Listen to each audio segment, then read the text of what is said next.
Hi you guys, and welcome to the garden. This specific one is called Najette's Garden, maybe Najette's Oasis. But today, it is May, a little bit after Cinco, so happy Cinco. And today we're going to be doing a garden tour. All right, this is gonna be your official May garden tour where I actually go over all of the fruits and vegetables that are in here with their names, their pictures, and their qualities, okay? A lot of the things that you're gonna see in this garden tour today are companion planted. So I've learned throughout the years that you have to create a living ecosystem inside of your garden, that you are attracting beneficial insects to get away all of those bad, nasty insects out of your garden, such as aphids that I found on my peas recently. And so a lot of these companion plants are going to attract your beneficial insects. They're going to deter bad pests away. And I've also done things based off of square foot gardening. I have found that throughout square foot gardening, it is a little cramped. So I have created something called Najette square foot gardening, which you can always learn in my lesson plans. But today, let's get to it. Let's learn about every single fruit and vegetable that is in this garden, along with their companion flowers, to create a healthy and live ecosystem inside of your garden. Let's see what we have poking out today.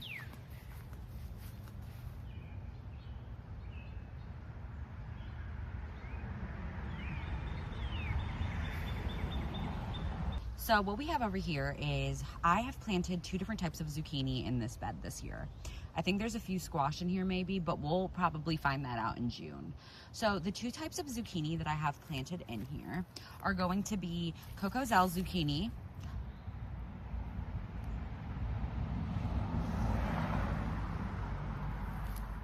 Then we have an Italian heirloom called Giallo, Italian Day Giallo, something like that. So those are going to be my two zucchinis. Then we have rondinite squash, which is a round squash. I think I have two of those in here. And then I accidentally planted this summer yellow crooked neck squash. I already have 3 49ers over there, so I really didn't want to do a crooked neck, but it's okay. We're gonna have an abundance of yellow squash this year. So I do want to show you the reason why I planted squash in this bed versus the peppers over here.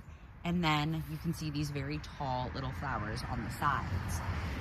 And then, by the way, this is a dahlia, and then there's another dahlia on the side.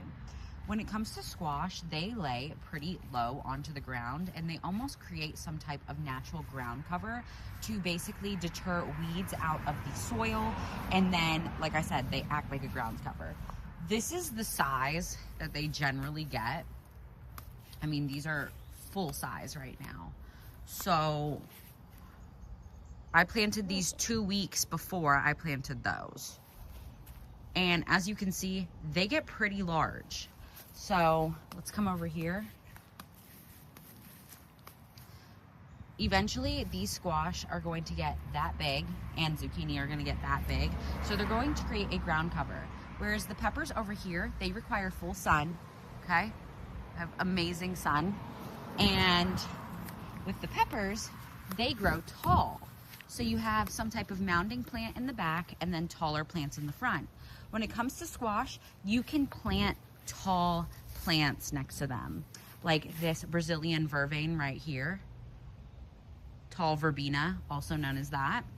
Okay, so you're able to plant tall flowers such as the dahlias and then the beautiful cosmos next to your squash. So now when it comes to peppers, this is what we have. We have a yellow Italian bell, then we have poblano. The two in the middle right there are going to be called ahi mango. Okay. Then we have mini chocolate bells, 2 of those. A lemon jalapeno. And then a red cherry pepper. right here, this is called calendula. It's a strawberry variety. I ended up planting it in this bed because it doesn't do well in the heat here in Georgia. So this is more of a spring crop for me. And I planted these flowers to basically dry out the flowers. I have been collecting them every single time that I get a new flower, and I will dry them out for my skin lotion. Very front of everything. We have 2 different types of agastache in here. This is also known as hummingbird mint. It is absolutely beautiful.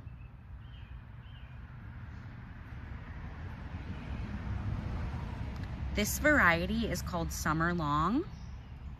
And then this variety right here is called Pink Pearl Agastache.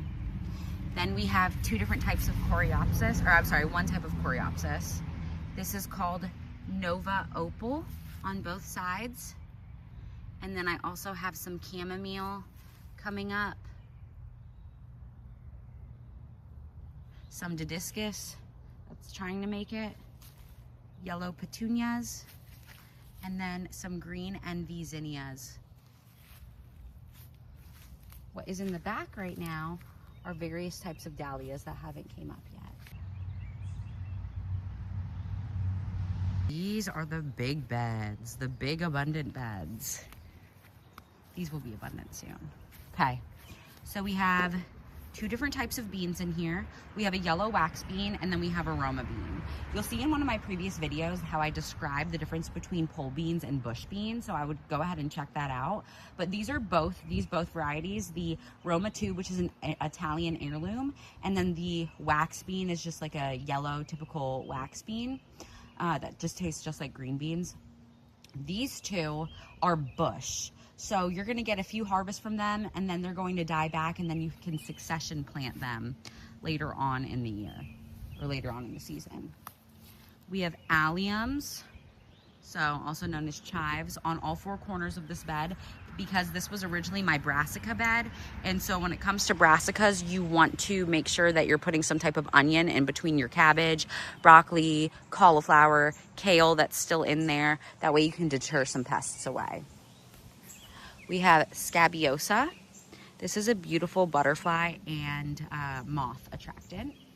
And then we have a couple different types of tomato plants in here. You can't really see it because this anise hyssop is taking over. But we have a giant red delicious tomato, black Krim,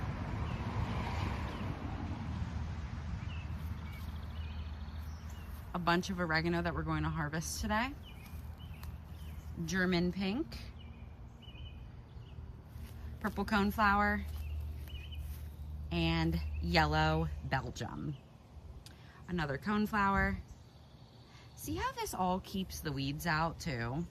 And you have different oregano, like ground, this is Greek oregano. This is also, can be used as a ground cover for your garden beds, for anything really. So, and this is just, it's gonna rain later, so that hopefully will go down, but that's just fertilizer. Okay. Then I have harvested so much of this, as you can see right here. It's just insane. I have to harvest the rest of it because now you can see that there's some pests getting in there. But this is my iceberg lettuce area, and then I'm going, once this is taken out, I'm gonna plant my soybeans. And with iceberg lettuce, the great thing about when you're growing your own lettuce, and you can just harvest the outside leaves as the head continues to form. We have 2 more calendula plants that are in there. Then we have a sweet meat squash. This is a vining squash. So you'll start to see it start to vine throughout this bed and hopefully get into the grass. Another calendula. And then this is my beautiful kale plant that you will no longer see any more of because I'm going to harvest all of it because it's about to get too hot in the season for kale. It'll start bolting. We don't want that. So I'm going to be harvesting all of that today. And in another video, you will see me make lasagna Tuscan roll-ups. So that is this bed.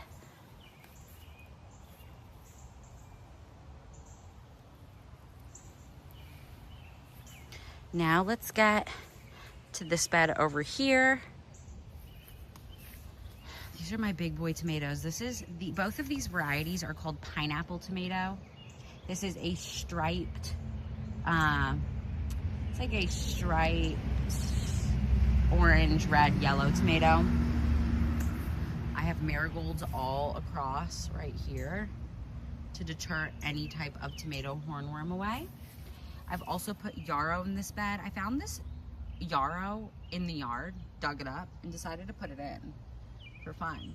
Yarrow can also act like a ground cover, as you can see, and this is also going to attract beneficial types of lacewings into your garden to deter specific pests away as well. I believe lacewings will deter away aphids. Then over here we have watermelon beefsteak. We already have some flowers on there, which I'm so excited.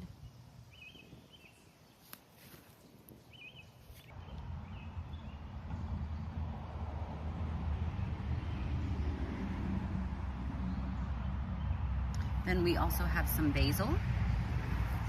That is a companion plant for tomatoes as well. It's going to improve the taste of your tomatoes, as the tomatoes will improve the taste of the basil as well.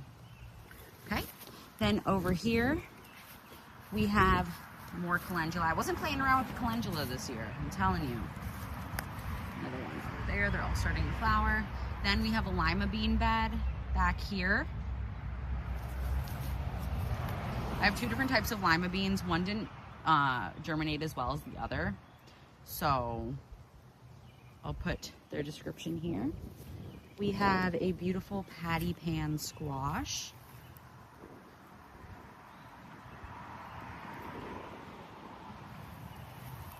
And then we have several types of winter squash in this bed as well that I'm wanting to vine over here. And we have Waltham butternuts.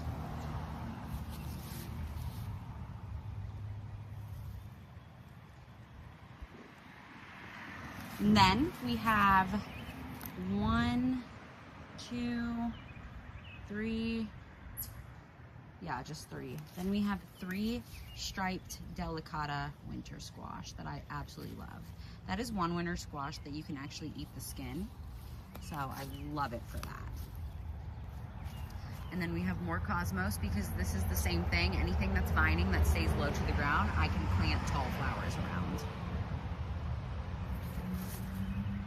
This variety of cosmos is called apricot lemonade. Okay. And that is the garden. Oh, we haven't even gone over this bed. This is my strawberry patch. So cute. Then I have peas growing up. They're not doing so well. I don't know what's going on. I've been harvesting. I've been doing it. I had to pause the video to get some strawberries. This is like my 5th strawberry harvest of the year. I've had way bigger ones too. It's amazing. Okay, so over here we have more anise hyssop. This is going to produce these beautiful, big, purple, plumy flowers. And then I can't get enough of yellow squash. So I planted 3 49er squash. This is 3 straight 49er squash.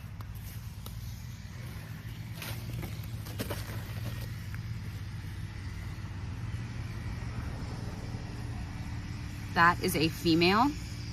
This is a male flower.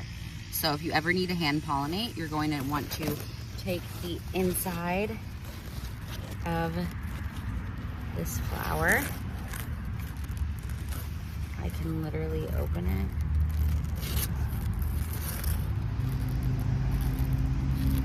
Ugh, I can't even open it. But you'll take the inside and then attach it to the stamen on that flower. Ooh.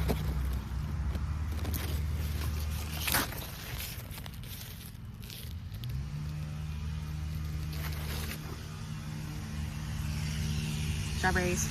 Okay, then we have 2 Casper eggplants.